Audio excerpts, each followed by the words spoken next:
Welcome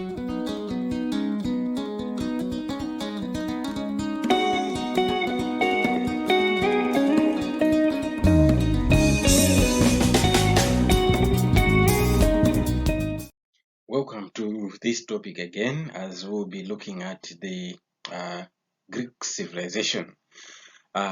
Just a reminder, last time we were looking at the last topic was just about the Egyptian civilization. So on this one, we are going to look at the Greek civilization. Just as we did with the Egyptian civilization, we are going to look at a number of aspects like the location, the origins, as well as maybe the activities, the organization of the Greek Empire, as well as some of the aspects of civilization. For example, we're going to look at the issues of religion, issues of politics, and many other things. And we are also going to look at the contribution, just as we did with the Egyptian civilization, to say what are the contributions of the Egyptian civilization to the modern world. So on this one, we are also going to look at the contributions of the Greeks to the modern civilization. So to begin with, let's look at some of the places. We have to see the map of the Greek or the Greece map. So here there are some of the places that we are going to mention as we go. As we proceed with this lesson, we are going to mention some of these places. So here are some of the places. So look at this place. This one is Mount Olympus. Mount Olympus, as you can see it here. And there is Thebes. There's Delphi, Athens, somewhere here. There's Athens. Yeah. So they were a number. Oh, Sparta. There's Sparta here. Yes, we're going to mention. There is also Crete. This is the island of Crete, and there is also Corinth. Corinth is somewhere here. Corinth. You see Corinth. Yeah. So you study this map. If you observe it, there are a number of things, places. There is Phoenicia here, Syria, Palestine, Arabia. We see Egypt. Last time we were looking at the Egyptian civilization. This is the River Nile and the Nile Delta that we looked at to say they found the Rosetta Stone somewhere there. Yeah, so this is the map of Greece. So study it and know the location of Greece. So you can see to it, this is the Mediterranean Sea. The Mediterranean Sea is here, and just after the Mediterranean Sea here, that's where you find Greece. So if you check your map, you find it there. So this is Italy. Italy is somewhere here. This is Italy, where the Roman Empire was also there. So we are going to concentrate on this area, that is the Greek civilization. It was somewhere here, while the Egyptian civilization, it was somewhere here. So you have to differentiate, or you have really to know where these things were. So let us start with the location. Let's start with the location of Greece location itself. So the ancient Greek civilization, it developed in the Greek mainland. So in the place where we're showing Sparta, Athens, that one is the Greek mainland. So the surrounding, it was also in the surrounding islands and coastal Asia Minor. So the places where this Greek civilization developed, it was Greek mainland and the surrounding islands, and also the coastal Asia Minor, the modern day Europe. So this is an area in the southeast end of Europe. So as you can see, we spotted the Italy somewhere to the west, and to the eastern side there was Greece. So that's why we are saying that to the southeast end of Europe. So the ancient Greece was influenced by the Egyptian civilization and Mesopotamian civilization. So this civilization of the Greeks, it came into existence with the influence of Mesopotamian civilization as well as the Greek or the Egyptian civilization. So as a result of trade which flourished in the region, an important civilization developed in the island of Crete in the Mediterranean Sea. Remember, we also spotted the island of Crete there. So Crete had long established trade contacts with the Egypt and the coastal Europe. So why was there civilization, or why did civilization start at Crete? The reason was that they were in contact with the Egypt and the other European parts. So in the course of trade contacts, Crete copied much of this Egyptian civilization or that is ways and ideas. So they copied most of the ways, Egyptian ways of thinking and many other things. Then later, what happened was that Greece and Crete were conquered by the Mycenaeans. So the Mycenaeans, these ones, they conquered that island of Crete as well as Greece. So it was after this period that Egyptian ideas spread to Greece. So Greek language or Greek knowledge of medicine and the writing system were influenced by the Egyptian ideas. Just as we have mentioned, we have said that the the Greeks, they copied much of their ideas from the Egyptians. So we talk of medicine here, we talk of the system of writing, all those things they took them from the Egyptians. So ideas and culture of Mesopotamia and Egypt came to Greece mostly by the Phoenicians. So who spread the ideas of civilization from Mesopotamia and Egypt? They were the Phoenicians. So the Phoenicians were the ones who brought that idea through trade. So these were traders who lived on the shores of the Mediterranean. So we have also spotted, if you go back to the map there, you will see where there is Phoenicia. So the Phoenicians, they are the ones who were trading. They were starting from their land and going to buy other things and sell them also other things from one area and sell them to the other area. In so doing, they were spreading the way of living from one area again to the other area. So that's why we're saying that the Phoenicians were the ones who spread the ideas from Egypt or from Mesopotamia to Greece. Now let's look at the invaders into Greece. There were some people who invaded Egypt, who invaded Greece. Who were these? Who were these people? So in about 1500 BC, two nomadic groups entered Greece from the north. So these people were the Achaeans and the Dorians. So the Dorians and the Achaeans, they entered Greece from the northern side. That's what we are saying there. So they used heavy weapons, which enabled them to defeat the early inhabitants of that region we are talking of, Greece now. So as a result, the Mycenaeans, they fled.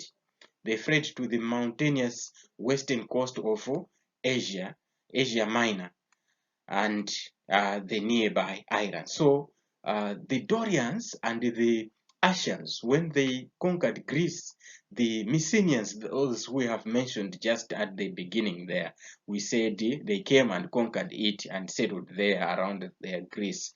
But later on, the Dorians came and the Asians, they came from the northern side of Greece and they conquered that area. And the Mycenaeans, they fled that area and they went to the mountainous side where they settled. So here they became to be known as Ionians. So the Mycenaeans who ran from Greece, they came to be known as the Ionians.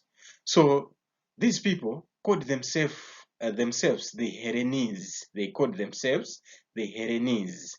So because they believed that they were descendants of a single ancestor called Hellen.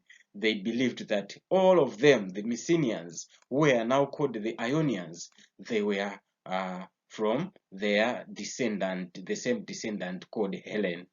So their land was originally called Hera.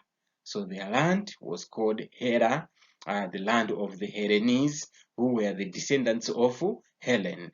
So it was the Romans who called these people the Greeks. So you have to know now, you have known where the name Greek came from. It was a name given to the Mycenaeans who ran away from the Dorians, and they ran to they ran from the Dorians and the Asians, and when they settled where they settled, they became to be known as the Ionians. So these Ionians were saying that they believed that they were from the same ancestor Helen, hence they were called the Hellenes. So it was only the Romans who called these people the Hellenes, the Greeks. Now let's look at the Greek city-states. The Greek city-states. So due to the topography or the geography of the country where these Greeks settled, the Greeks made separate farming settlements in the valleys and the shores. So these people, the Hellenes, they did not just settle at one place, although they had that strong belief that they were the descendants of Helen. So they were separated by mountains as well as valleys, and there then they were practicing farming. So they were farming they settled in single communities and independent communities. So settlements developed into cities, which are described as city-states. So the city-states were the ones or the settlements that were developed by those people because they were independent of each other. So they were called the city-states because they were independent of each other. Now, each polis, so you have to know the polis means city. So each polis had its own government and it made also its own laws. So each city-state, it had its own government. The people who were the leaders there, and they had also their own laws. Not only that, every city had its own god. So every city was believing in its own god with its local religious festivals. So they were also having the local religious festivals. And the Greek city-states included, some of them included Sparta. If you go to the map there, you'll find them. Corinth, Athens, Thebes, Miletus, there was also Delphi. So all these, they are also all located there on the map. So most famous of all these city-states were the city-state of Athens as well as the city-state of Sparta. These ones, the two, they were the most important city-states or among them all. So, because we have said that the most important city-states were Sparta as well as Athens. Athens and Sparta were most important. Now let's compare the two. What were the similarities as well as the differences? So, despite living in separate or independent states, the Greeks, they had many things in common. So, what were the common things, for example, in Sparta and Athens? Number one is language and alphabet. So all the Greeks, they had the same language, and this one, it was the Greek language, and they also had the same alphabet for their writing. So they had the same language, they had the same alphabet that was used for writing. And their alphabet, it had 22 letters. So we are saying that the alphabet of the Greeks, it had 22 letters. So that is the common unifying or common thing, one common thing between Sparta and Athens, and maybe applying also to the other city-states. And the second one is the common ancestry. So all the Greeks, they believed that they had the common ancestor. And who is this? We have already mentioned that it was Helen. So thus they were known as the Hellenes. They were known as the Hellenes.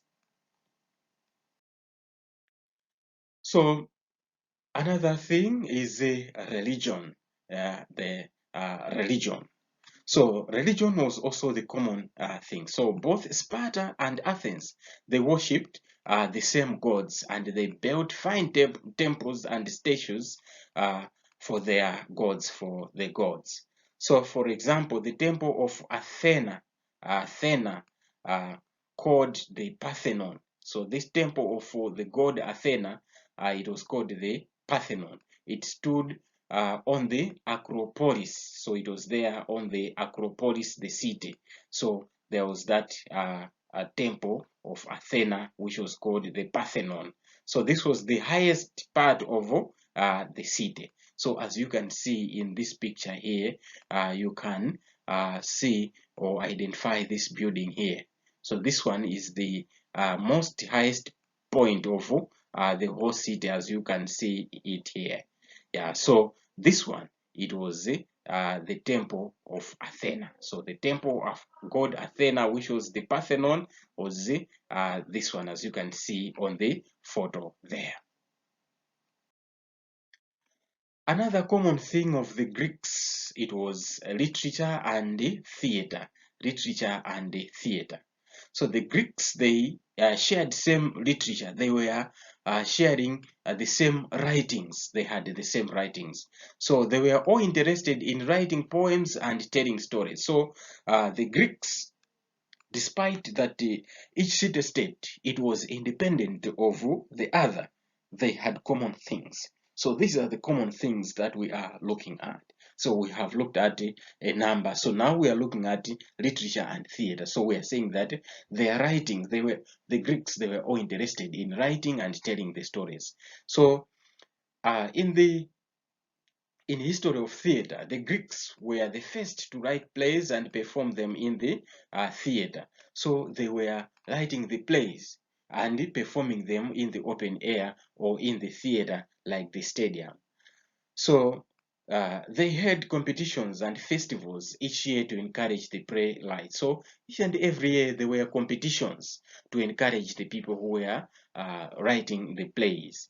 So these festivals were held in honor of Dionysus. Dionysus was the wine god. So they were doing all those festivals in order to honor the wine god by called Dionysus. So at such festivals, poems were also recited. So they were doing those festivals to recite poems in honor of Dionysus. Sports was also another thing that was common among the Greek city-states. So here we're emphasizing on Sparta and Athens. So every 4 years, all the Greeks, they met at Mount Olympia. Remember, if you go back on the map, we also located Mount Olympia. So they were meeting there, they were gathering there to worship Zeus, the god, Zeus. So here, different games were held in his honor. So at Mount Olympia, they were doing different games in honor of the god Zeus, whom we are going to mention also as we go down here. Yeah. So the games included discus throwing, something like throwing something like a plate, but it is having some weight. So they throw it in a distance. So it is called discus. And boxing, running, chariot racing, wrestling, and many other were taking place. So only the free-born Greeks, so understand this one, the free-born Greeks, not slaves, all those who were pure Greeks, they were allowed to compete and had to undergo special training in their own city-states. So they had to undergo the special training in their own city-states. So the games, they followed a procedure. So there was a procedure that we're going to look at shortly. It was not just like anyhow. There were procedures on doing those games. Now here you see here there are some of those games we are mentioning, and if you can observe here, people are running. This is athletics. So this one is just like the modern one, just as today we have the Olympic Games. It is from the same thing, Olympia, the games that were taking place at Mount Olympia in honor of Zeus. Today they also take place after every 4 years. We hear of the Olympic Games. So athletics, that is running or chariot racing. You see here someone is racing the horse here. That is chariot racing. And here is wrestling. This is a game. We also have it. We watch it on television. There is that game, wrestling. So there were so many games just as it is today. So the Greeks were doing those games.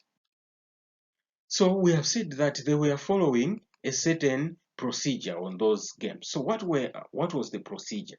The first day was for checking and enrolling the participants, the people who are going to take part on the games. They were enrolling on that day and checking their fitness and the like.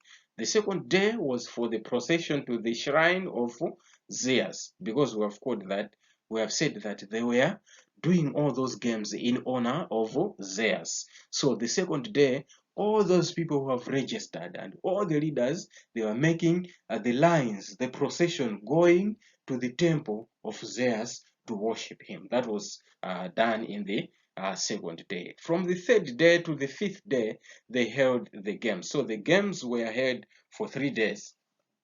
The third day, the fourth day, and the fifth day, they were the days for the games. And on the sixth day, then it was the day for the prize giving and thanksgiving procession to the shrine of Zeus. So on the sixth day, the winners were given the prize. And after they receive, and all those people who participated, they were also going back to the shrine of Zeus to thank Zeus for the games for that year.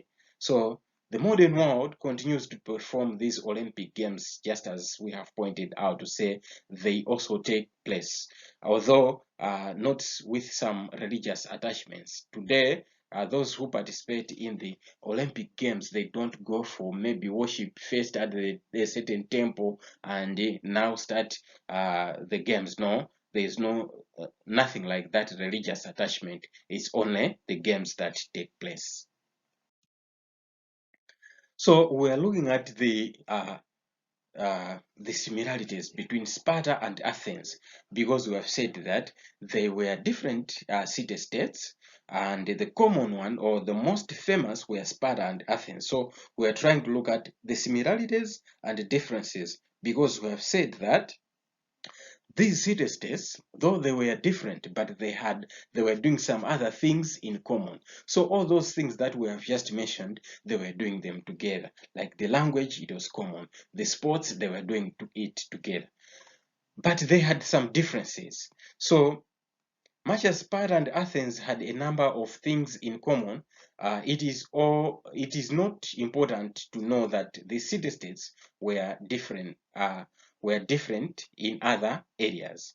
So it is also important. It is important to know that these ones, they were different in other areas. So these include government, education, and the way of life, and including security. So they were different. They were different in other things. So we are saying that they differ in governance. So let's look at this difference. Sparta was a military state ruled by the 2 kings.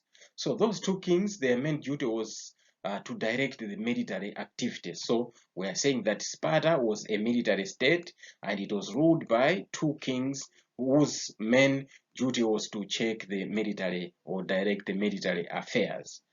And each of the 2 checked the other's actions, so that no one became over ambitious. No one was over ambitious. So the kings were assisted by a council of elders. So there were also a council of elders who assisted the kings. So there was also an assembly of citizens. There was the assembly of citizens, to which all males over 30 years and above, they were members of that assembly of citizens. So its main function was to approve the decisions taken by the government. So that assembly, whereby all males 30 years and above, they were members. So they were meeting in that one to approve some of the decisions that were taken by the government. That is in Sparta. So overseers presided over the assembly. So they were the overseers who were, or the special leaders who were looking after that assembly of citizens, who checked the powers of the kings. They were also checking the power of the kings. So on the other hand, let's talk of the Athens. Athens was a democratic country, was a democracy in which all male citizens except women and slaves, they took part in ecclesia or the assembly. So all men were members of the assembly, which was called the ecclesia. So the assembly discussed the day-to-day affairs of the government. All men were discussing all the day-to-day affairs of the country or the government. So this idea was started by Solon. So this idea, it began by Solon. So Athenians understood democracy as a political system in which the demos, that is the people, held the kratos, that is the power. So the people held the power and not the power controlling the people. So they held that position to say no, power is held by the people, not power controlling the people. So that was the understanding of the Athenians. And on education, we have looked at the difference on governance. Sparta was a military state, and while Athens was a democratic country whereby all men were participating on the day-to-day affairs of the government. But here, the Spartans on education, they emphasized on training of the body. So boys learned mostly the laws of the state and had little academic work. So the boys, they were learning the laws of the state and very little academic work. The Spartan girls, they received physical education as well. And that physical education for the girls, it was designed to make them strong mothers of healthy babies who would become the soldiers. So they were training the girls, or the young girls, or the Spartan girls, so that they become strong mothers of the babies that were going to be born from them, because those babies were going to be soldiers. So they wanted to produce strong babies, them to produce strong babies. As a result, then Sparta did not contribute much to the Greek civilization, because theirs was just planning for military. Everything, it was concerned with military. So in Athens, boys from the age of 6 went to schools. So in Athens, boys were going to schools. So children of the rich were accompanied by a special slave called the pedagogue or pedagogues, who carried their books to school. So the rich, they even employed the special slave to be escorting the children to and from the school. Athenian education was aimed to develop the person's mental and physical powers and to be able to express their thoughts clearly. So the aims of Athenian education was to develop the mental as well as the physical and able to express their thoughts clearly. So it also prepared them to be good citizens. The education of the Athenians aimed at producing good citizens who would participate in the government of the city-state. So they believed that if we produce good citizens, they are going to be productive in the development of our city-state. So in school, they learned subjects such as poetry, they also learned literature, philosophy, mathematics, astronomy, and even music and dancing, even also gymnastics. So there were a lot of subjects that they were taught by those young people in those schools. Another difference was the way of life, between Athens and the Spartans. So during the conquest of the land, the Dorians enslaved the local people. In any case, the helots or the slaves outnumbered the Dorians. So those who tried to rebel were ruthlessly punished, often by death.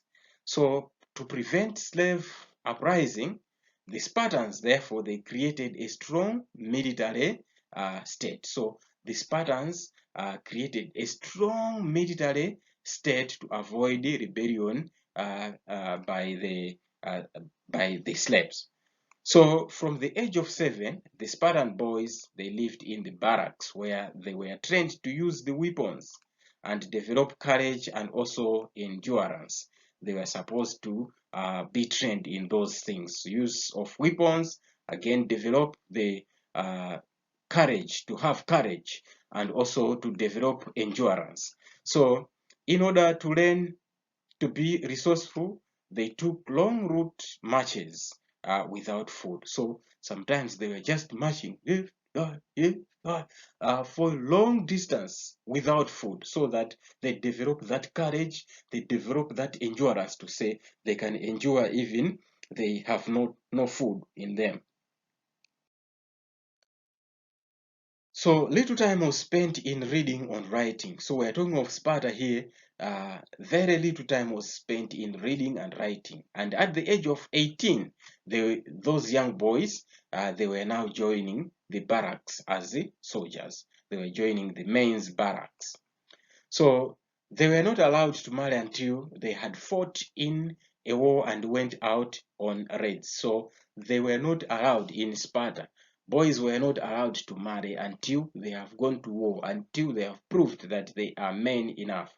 They only lived at home after the age of 30. So it means that after they joined the army at 18, they were sent now in different raids. So up to the time they reached 30, that's when they were allowed now to go back home and live. So the girls were expected to be athletic and tough in order to bear children who would be soldiers, just as we have mentioned.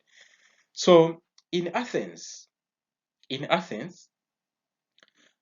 generally, it was a busy trade city-state. So Athens was a very busy state. So Athenians, they traded in wine, olives with other islands and the territories around the Mediterranean Sea. So Athens was busy in trading and making contacts with the other outside world from the Greeks. So this trade in Athens, it made them to be very, very rich. They were very rich. And they made pottery and sculpture. They were carving some other things and they were making the pots. And also the love of wisdom made the Athens to have desire to learn about the new events. So the Athenians, they loved wisdom. They loved to learn. They loved to discover new things. So with that, they were able to learn about new events or new things.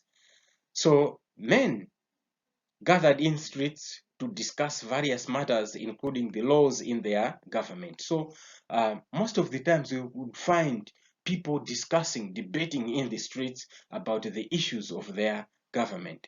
So the Greeks spent a deal of time in training their bodies and mind, as most of the work was done by the slaves. So for them, especially in Athens, what was happening was that the men were able to train their bodies and their minds, and the manual work, mostly it was done by the slaves.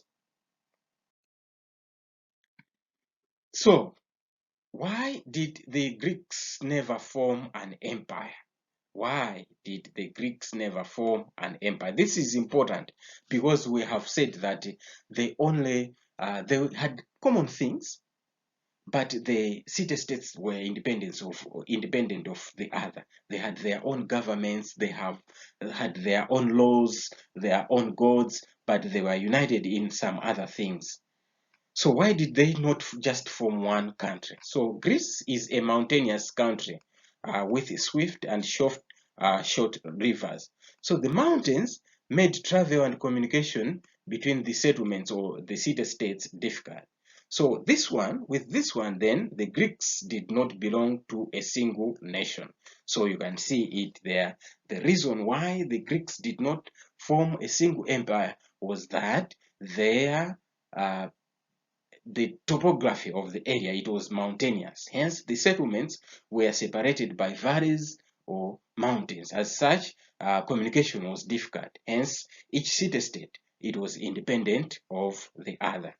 So instead, the people, they settled in the fertile Nile valleys where the several city-states developed. So these city-states, as pointed out, they were separated by the mountains and the rivers. They were all doing their own things. But they had that in mind to say, we have the common ancestor. We have the common language. Hence, sometimes they were coming together to celebrate those things. But they were independent.